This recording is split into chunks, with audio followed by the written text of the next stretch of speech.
Welcome from the Nuclear Security Summit here in The Hague.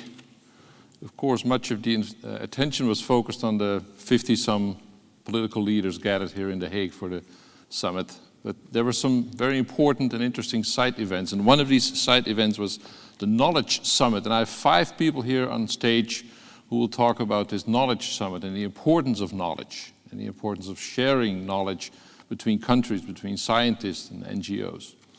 I want to introduce them and ask them briefly to talk a little bit about the importance of this knowledge sharing and being transparent.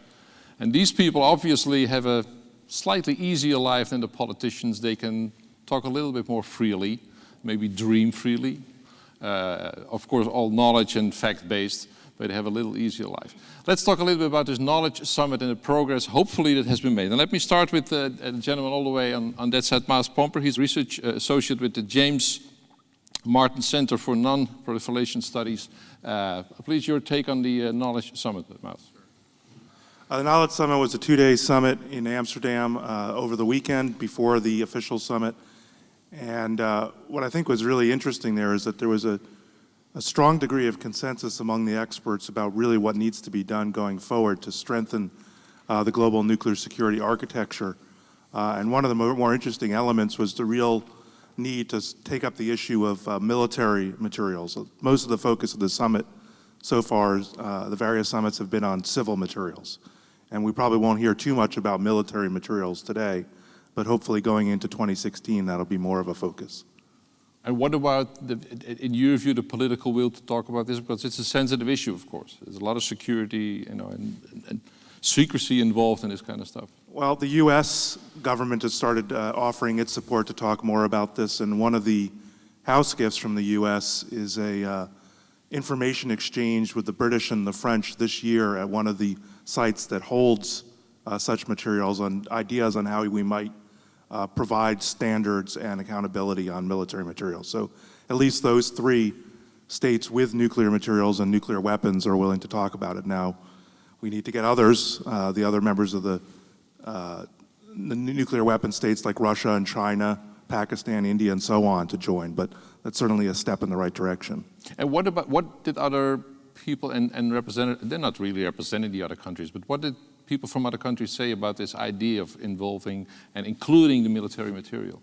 Well, certainly the countries that don't have the military material say it's... Sure, do it. You should do it because almost most of the material in the world is in military hands. And they say, why should we protect only a small portion of the materials without having security for all the materials? Okay. Yep. Our second panelist, Anita Nilsson. She's been a director at IAEA for a long time, is now president of HN and Associates. Please, your take on the Knowledge Summit, Anita.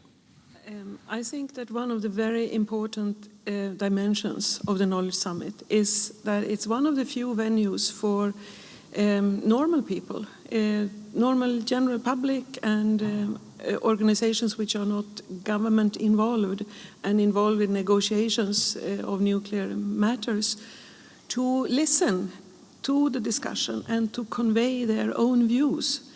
And that connection between the broader general public and the broader civil society and the more focused core of governmental organizations that are dealing with the technical issues and technical and political issues, I find very important and one of the main purposes with the Knowledge Summit. And it was a great success in that regard, the 2 days that we had in Amsterdam before. Do you find the participant in a knowledge summit like this, do you find them to be open, transparent? Because, knowledge is also, it's worth money. People want to keep it to themselves, maybe. Or what do you see when it comes to openness and transparency? I saw a lot of exchanges of views and information in those 2 days. It was both informative from those that spoke in presentations, but also in the way that questions were raised. So there was a real discussion going on there and different views expressed and exchanged in the different sessions. Okay. Thank you very much. Our third panelist is Paul Wilke. He's a senior fellow at Institute Clingendael here in the Netherlands, Institute for International Relations. What do you get? What's your takeaway? what I think it's good to realize that this whole process, in a sense, started with NGOs and large foundations like Carnegie, MacArthur and Stanley, and they have been agenda setting already since the 90s. So many of these same foundations are still funding the Knowledge Summit. And so what you get is a group of people who are all concerned about nuclear security and approaches from different angles, and most of them are rather knowledgeable about the field. So if we talk about, for example, a new topic like cybersecurity, this is the group of people that develop the ideas that can subsequently be implemented by industry and government. And if I may say one more thing about it, it's the interaction between these different summits, which I think deliver a lot of synergy. I was yesterday in the Industry Summit in Amsterdam to report on the Nuclear Knowledge Summit. And we have the industrial people up on the podium after you guys. Good. Yeah, starting, yeah. But one thing is that it's not to report on what they did, but it is that also industry feels that they need to work closer together with the NGO and expert community to find a number of solutions for problems that we have, and where we know that the pace with which government takes decisions, and certainly when it is internationally, when you need to reach consensus on these items, governments sometimes can't move fast enough for some of these issues. And so I think this is one theme that came up both in our summit and certainly in the Industry Summit, and we have to find ways to accomplish that. Okay, thank you. Our fourth panelist is John Bernhard. He's a former Danish ambassador at the IAEA and the CTBTO. What's your conclusion? Thank you. Well, I think, like my colleagues, that the Knowledge Summit has the big advantage, which you also started by describing, that I myself feel, after many years in government service, that this freedom of thinking, imagining other ways to go, suggesting initiatives which will not right away be accepted by governments or not by all governments, that this is a very valuable way of promoting a strengthening, in this case, of nuclear security, because even if some of the ideas which emerge in a summit like that are not accepted by a majority of states, maybe, it is provoking reactions, it is provoking thoughts in government circles as well, and there's no doubt that in this field, as we have seen in many other fields, environment, climate change and so on, that the experts or NGO environment end up having quite a lot of influence, actually. Okay, thank you very much. Our fifth and final panelist is Mr. Shin Chang-Hoon. He's a research fellow and director of the ASAN Nuclear Policy and Technology Center. I have to read it up, I'm sorry.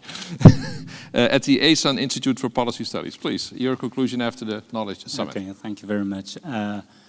Normally, I mean, nuclear security issue is not an exclusive property of the governments and international organizations. But I think it is a common, value and common property of all the stakeholders, such as industry and the experts or epistemic communities. So so far the nuclear issues such as non-proliferation and disarmament have been monopolized by the governments and the international organizations. So I think, well, the Knowledge Summit has its own implications in that sense. The Knowledge Summit is bridging the communications between the publics and the government and international organizations as well. And it is kind of brainstorming ideas of the publics and civil societies and delivering the voices of the civil societies and the publics to the government and international organizations. So I think in that sense, well, the Nuclear Knowledge Summit in 2015 in Netherlands have made a great progress in the missions. Can any one of you give us an example of a piece of knowledge acquired or shared that makes a difference in this whole debate about nuclear material? Is there a specific example that people over here and I would understand? Well, one thing that came up in the Knowledge Summit in the field of cybersecurity is something that was also discussed by me in the Industry Summit, is that right now there is no real coordination in the field of cybersecurity. Perhaps it would be good to have a focus point where cyber attacks in the nuclear industry could be notified to, so that immediately all the industry in the same field would know that there is an attack and what the nature of the attack is and how to deal with it. So would this be a knowledge center or an operational center? Or we don't know. It's just that the idea came up after having discussed it in the Knowledge Summit. Subsequently, it was carried over to the Industry Summit. And subsequently, and this is what we have to do in the coming 2 years, we have to see where we get with implementing it and how it should be done. So because you guys consider this to be a common shared threat? Yes, but if you talk about the Knowledge Summit, it is very difficult to talk about we, because there are a lot of experts, and all these experts have different ideas and different utopias. And so this is the breeding ground for new ideas, and we need to be agenda setting, and I think in this respect, for example, we have been. And would this typically be a subject or a proposal that would, be carried forward towards 2016? Yeah, please. Yeah, go ahead. One of the extremist proposals made by the extremist knowledge summit was that, well, we have to develop framework convention, mandatory legal instruments on nuclear security.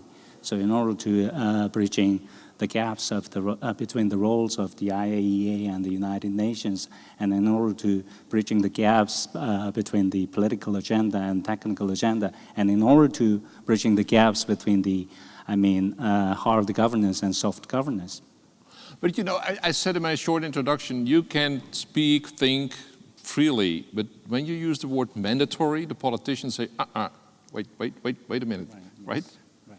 So the reason why I propose this kind of mandatory legal instruments is that, well, actually convening 53 heads of states is really, costful, event. But after the end of this kind of summit process, what shall we do? We have to talk about the alternatives to the summit process from this point. So that's why I said, well, the mandatory framework convention would be another option for after the summit process ends. Yes, please, go ahead. Thank you. I think the idea of having stronger and more concrete obligations, including legally binding rules, is not necessarily so extreme. But it's true that the first time, or when people started hearing about the idea of having a convention on nuclear security, which would be legally binding in contrast to the political commitments which you normally see coming from the summit process. That, as you say, it scares some states, but then when you look at other fields, not only within the nuclear field, but for example, there is already a nuclear safety convention. Safety, differently from security, is the Fukushima kind of risks you have. And there you have actually a legally binding text, and you have mandatory inspections by the IAEA. So it's not a complete utopia, but it will of course take some time to have general acceptance or broad acceptance of the idea. And once negotiations would start, then no doubt it would be a long and difficult process. But it could. Would you say that making it legally binding, mandatory, is eventually, it may take time and it will probably slow down the process, but eventually is the only way to go? Yeah, I think, and I think it will sooner or later. This will happen, because much of what would be the contents of such a convention would actually be already existing recommendations or non-binding code of conduct and so on. It would be, in many cases, or mostly, a question of transforming some recommendations and what we normally in legal language call soft law into hard law by making it legally binding, but it would not be completely new things. But what about the risk that, and then I go to Anita, what about the risk that, you know, some kind of a coalition of the willing will sign on to these legally binding, you know, regulations, limitations, whatever you want to call them, and some kind of a rogue coalition of unwilling says, but thank you, but no thank you. Anita? I think that part of the Knowledge Summit was also there to help understand how does this more theoretical part, which John and Chang-Hoon talked about, fit with the reality, namely how nuclear energy is playing a role today in our lives and how it will continue to play a role in the future. How this influences opportunities to produce the necessary medical isotopes for radiation treatment and for diagnostic purposes now and in the future, and finding the right way of ensuring that this can continue, the beneficial uses can continue, at the same time under the strict and robust security arrangements that will be perceived as with high confidence by all, by those that are operating the systems, the energy production units, and also by the general public. So provided that there are certain measures that are put in place, and this is known, and the Knowledge Summit is of course one way of letting that be known in a broader way, then this can also continue to work in the beneficial parts that it does for the future. Okay. What do you think, Miles? Yes, and then you, Paul. And then I go to the audience for questions. Yes. Well, I mean, I guess I want to kind of come back to your earlier question about how does the summit, our Nuclear Knowledge Summit, affect the summit, the official summit right now? Well, in a way it doesn't, because it's so close to the actual Knowledge Summit that what's really affecting the summit, the government summit right now, is what we did a couple of years ago. I mean, where our job is to kind of think ahead of the You're ahead of the governments. pack. Yeah. And so if you look at this implementation initiative that came out, in many ways this is the product of work a lot of people have been doing who participated in Knowledge Summit in the last few years. This is really coming out of their work in terms of making these governance structures much more binding on the governments, trying to get them to take on initiatives, encouraging them to do so. Or to, you know, there's initiatives on alternatives to radiological sources, trying to find ways that don't take these things that can be used in dirty bombs, but use other materials in medicine and industry and so on. So that's our job, is to think, to feed new ideas into the government. So at 2016, you know, they'll be using the ideas from the last weekend. And then you won't say it out loud, but you think, told you so. We try not to say that too much. Yeah, of course. Paul? To come back to your question about voluntary application of these standards, as long as you don't have, let's say, an all-encompassing nuclear security framework, the IAEA still has recommendations in the field of security, and countries can apply those voluntarily, like the Netherlands did. You can also invite the IAEA on a voluntary basis to perform inspections in your country. And as long as we don't have this larger framework, it would be a very good way to approach to put pressure on countries to apply those standards and invite so-called IPAS missions from the IAEA. And the more countries that do this, the more political pressure you can put on others to do the same. And this is where NGOs do play a role, because they put pressure on governments to comply with those kinds of standards. Yeah. Anita, briefly? Yeah, it's very clear that anything that countries state that they will do, either it is on a voluntary basis or it is permanently or whatever it is very valuable. And we hope that the communique will show that this has happened also during this summit. The recognition of the IAEA guidance package, not binding but guidance package, and the willingness to implement them. That's very, very important. The willingness to open the programs for international review, very important. What is being discussed for the future is it enough to have a voluntary regime to do this? Or would it be more robust, more sturdy for long-term purposes if this becomes more of an undertaking? And that is a very legitimate question to discuss in contexts where you have policy generators. Either it is the intellectual or it's more political or from the industry's point of view. And that is actually what has happened here. Okay, terrific, thank you. Anybody who? My question is for the director from the Asian Pacific region, Mr. Pak, if I completely... Yeah. There will be in 2015 the opening of a new Center of Excellence in Beijing, the People's Republic of China, as a result of a cooperation effort internationally between the Federation of the United States of America and China. And there will also be training, and it will be exercising, education and training in your region, the Asian Pacific region. My question is, how do you see this becoming operative?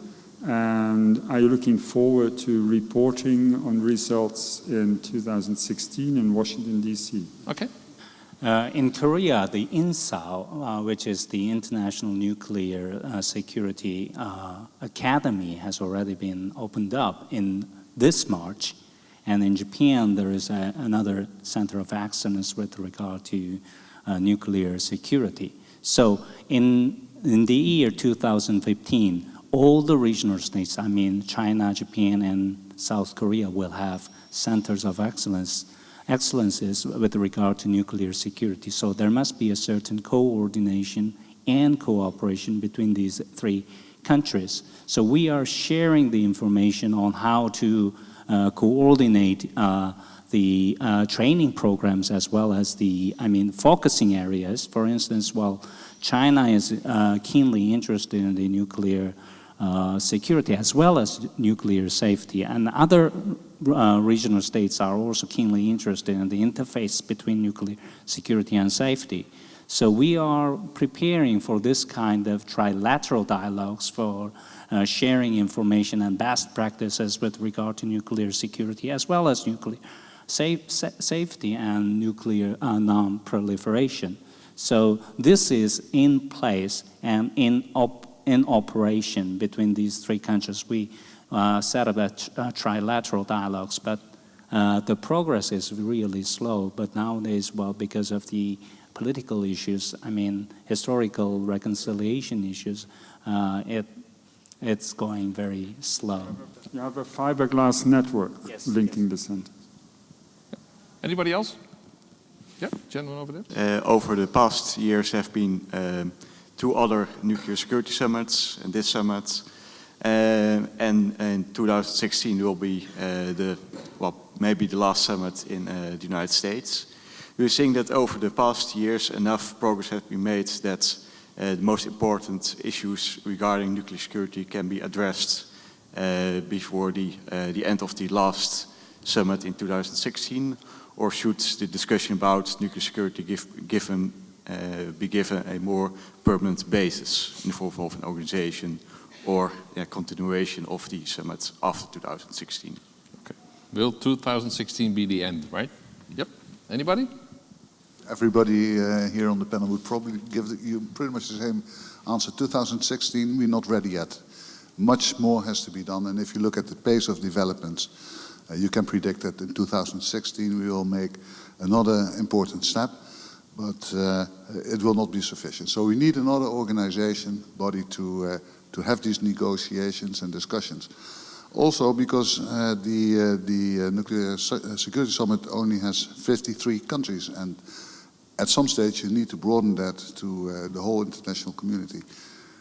For me, the only logical place would be the International Atomic Energy Agency in Vienna to take up this role. But perhaps other members in the panels.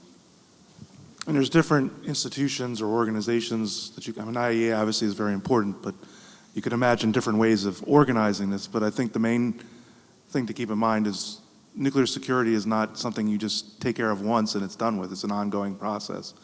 And you wouldn't think in aviation security or anything else that you would just stop one day and never meet again and discuss the issue. It's something we're going to keep having to discuss, keep having to meet, keep having to address different challenges in the future. Hopefully we'll make progress in bolstering the regime and putting in institutions sufficient to handle that by the 2016, but that's not going to handle the problem. 6 years from 2010 to 2016 is, you know, in processes like this is not very long, right? Right. I mean, what's happened, this is the key part of this process is it's raised the profile of the issue, it's brought attention to it, it's got political leaders engaged. Now we just have to harness that attention so that we have the best ongoing process after, you know, maybe the top political leaders aren't paying day-to-day attention to this as much as they used to. I basically agree with all of that. I think it's important to have recognition that you need to have the political process to continue, a mechanism to maintain the attention of the highest level to these issues. At the same time, it is necessary to have the process in place to deal with the practical issues. The setting in place, all the education, the training, the security upgrades at facilities, the exchanges of information, all those bits and pieces that puts substance into what we are talking about. And if that doesn't work, the political doesn't work either. So there has to be a good synergy between the two, and one cannot last without the other. And for this dimension, the IAEA plays an indispensable role. And it's the generator of the standards, the guidance, the provider of review services. You can exchange information there, etc., etc. So, but you guys have probably been thinking about what kind of framework would be best in order to achieve these goals. What kind of framework are you thinking about? Yes, please. I think that, of course, the summit participants have to agree in Washington. Is this the end of the summit process, at least in this format? There are other possibilities of continuing this process, because I think that this political attention and pressure is important to keep the work going and moving forward. And you could imagine maybe that the summit process could continue either with longer intervals. You cannot expect the top leaders to come every second year maybe, but then maybe 4 or 5 years interval. Another possibility would be to lower the level a little bit so that it was meetings at Ministry of Foreign Affairs. But it's also important that at some point it's spread out and you are not only participating in this by invitation, that it goes to a universal forum. And of course the IAEA is the universal forum for discussion on this subject. What the IAEA has not had enough until now has been this high-level political attention. So somehow you have to marry the expertise and experience of the IAEA and the universality with high political attention, which might also be moved into the IAEA to a higher degree than what it is now. Yeah, sometimes I'm thinking, maybe it's the journalist in me, you know, spring of 2016 fits perfectly into the American election cycle, right? So, I mean, but maybe that's my, suspicious mind. So, dirty mind is joy forever. Yes, please? I think it is very important to keep the political momentums which has been, incorporated in the summit process. But beyond 2016, we have to think of what would be the best, mechanisms or process, or even, conventions would be. Practically speaking, I think we should be focused on the incremental, the adoption of the principles of continuous improvement as well as transparency. But idealistically, why don't we think of the Framework Convention, which makes the members of the international community, convene within the umbrella of the Framework Convention and let them decide what they want.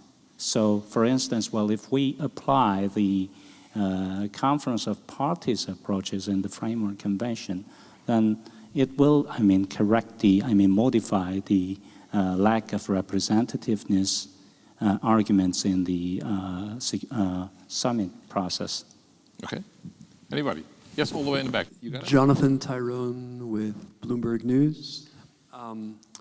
There is the perception in the last couple of days of a fault line emerging, both yesterday in the forensic presentation and today in the presentation of the tripartite transparency and accountability parties. There's a block of nations characterized as the West and Japan and South Korea that is very supportive of these transparency and accountability measures, including in such things like forensics. But then China, Russia, South Africa, Pakistan, India, the countries producing most of the world's new fissile material are not joining this group. So what are the ideas that came out of the Knowledge Summit of how to include these countries in this strong group of nuclear security nations? I think that part, at least, of that question is reaching a good balance between transparency and the need for continued confidentiality. There is no doubt that lots of information within the nuclear security field is sensitive and cannot be disclosed to a broader public, because that would in itself be a security risk. But at the same time, it is not reasonable to say to have a situation where we cannot communicate about nuclear security. So we have to find the crossroad, the balance point when things can be talked about, communicated, yet at the same time maintaining confidentiality. And there is not a big tradition in this field. So we are in the beginning of working out how to do this.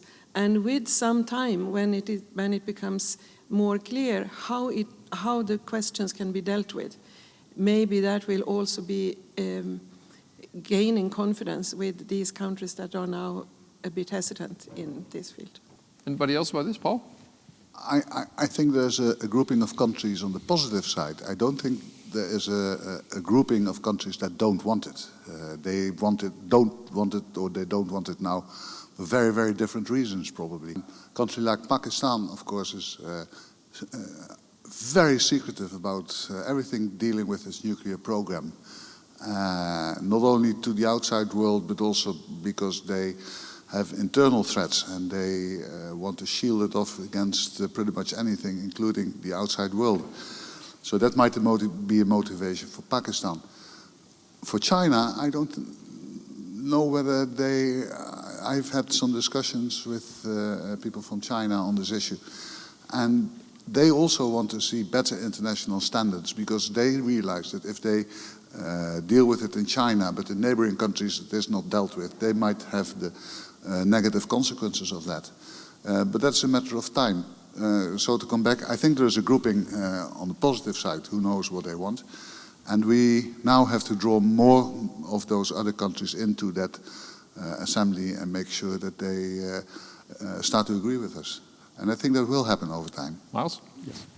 I would just add something on Russia, Jonathan, which is if you look at like the last summit, Russia didn't come with any gifts, house gifts, or on, for instance, HEU minimization. But then several months later, the head of Rosatom, Mr. Kirienko, made a major announcement about Russia's plans to convert reactors to HEU. So some of this, in the Russian cases, they don't like to be seen as giving, they see this as a US-led effort. They don't necessarily want to stump up at the time of the summit and give perhaps publicity to the US-led effort, but maybe they're more willing to do these things at a later date. So it can be more subtle than just countries being opposed. I think your observation is partly right or partly wrong, because we are fighting against common enemies like terrorists. So Russia and China is keenly interested in how to combat terrorists, especially when they possess nuclear materials or nuclear weapons. Some of the geopolitical issues, for instance, Ukraine incidents, may give a certain misperception on the efforts of the other countries with regard to nuclear security, I think. Okay.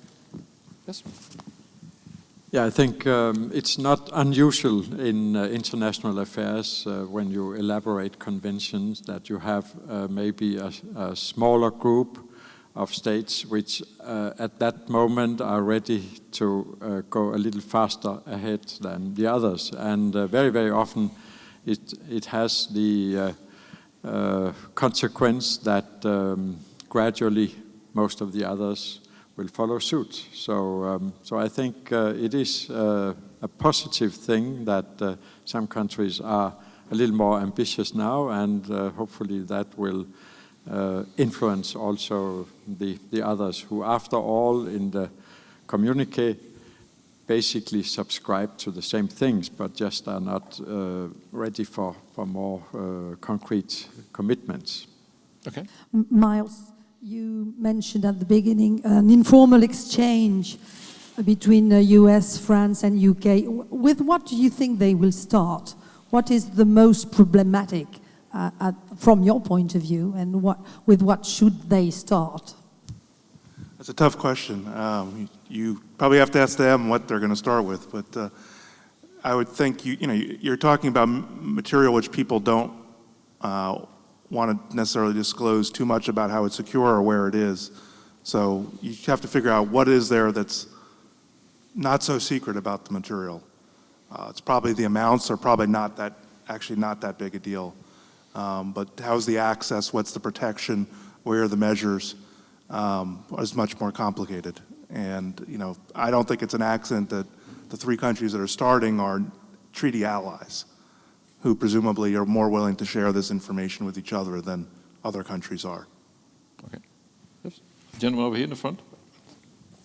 My impression is that the industry, the nuclear industry, and let's say science, wants to move more faster in this nuclear security process than, and my impression is that the political process is sort of in the way. What do you think of this? Am I right? If I may, Yeah, sure, Charles, I don't think governments are in the way as such, but it's just very, very difficult and slow to get international agreement on, for example, the sort of framework convention that Chang-Hoon is working on.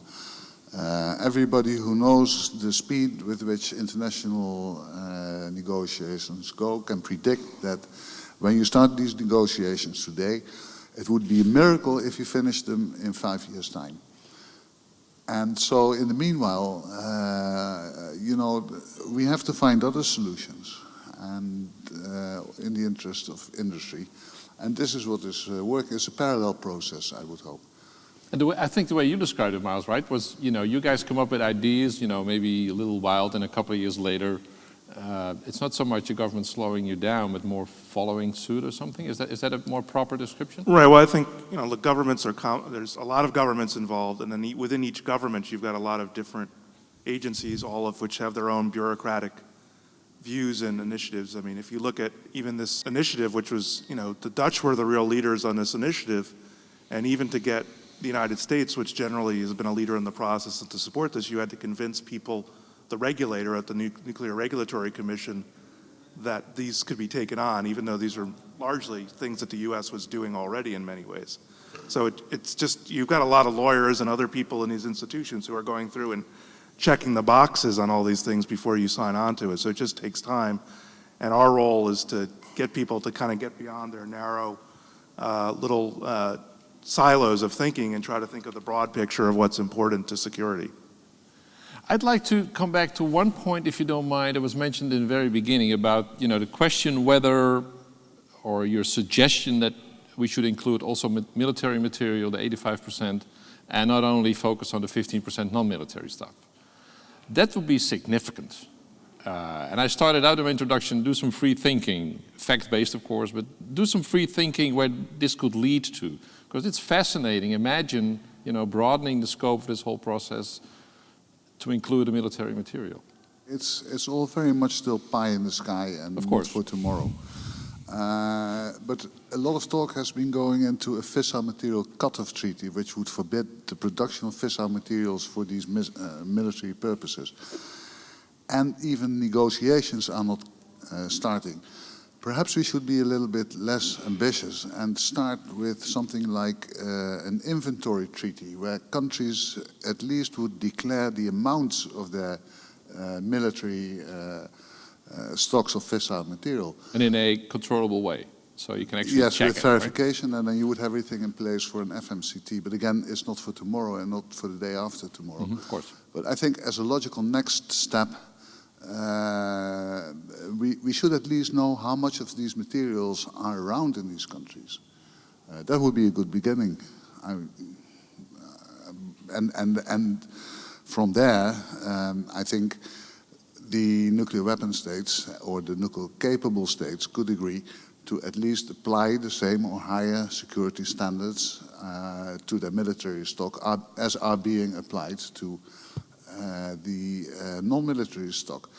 A third way is that the nuclear weapon states amongst themselves would coordinate closely, and as a matter of fact they do. I mean, there's a lot of training going on from the United States to Pakistan, for example. During the non-Luga initiative, the United States has improved the security of numerous Russian sites, and that also gave them insight into the working of these places. So it is not without precedent that the nuclear weapon states look a little bit into each other's kitchen. So I hope that, but you need a lot of international trust to accomplish that, and that might be lacking at the moment. But I think the word utopia was mentioned by one of you. I mean, is this a utopia or is this feasible? What do you think? Well, I think there's a lot of things that these states can learn from each other. I mean, for instance, if you look, a lot of highly enriched uranium, a significant chunk of it is used in naval propulsion for things like nuclear submarines. But some of the nuclear weapon states use that, the United States, Russia, the United Kingdom, and some don't, like France and China.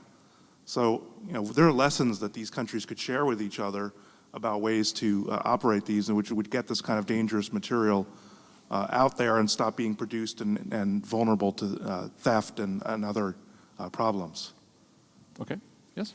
I think if you compare to the area of conventional arms, you have examples where we have created systems which you would not have imagined possible.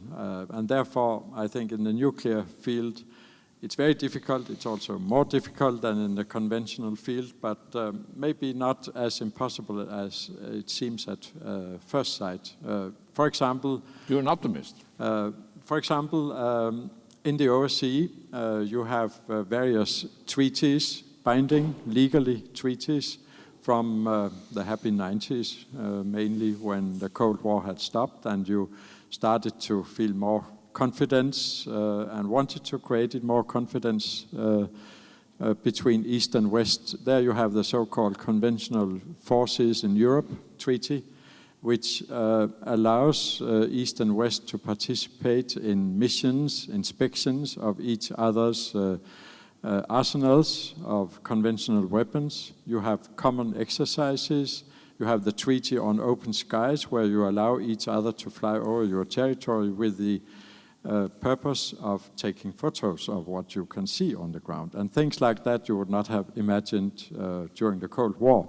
But in the conventional field, within that, after all, rather homogeneous group of countries, the old NATO and the old Warsaw Pact, at least there, between those arch enemies, it was possible to reach to some agreements. But that's a hopeful message, that we achieve things now that were totally unimaginable X years ago, during the Cold War and shortly after.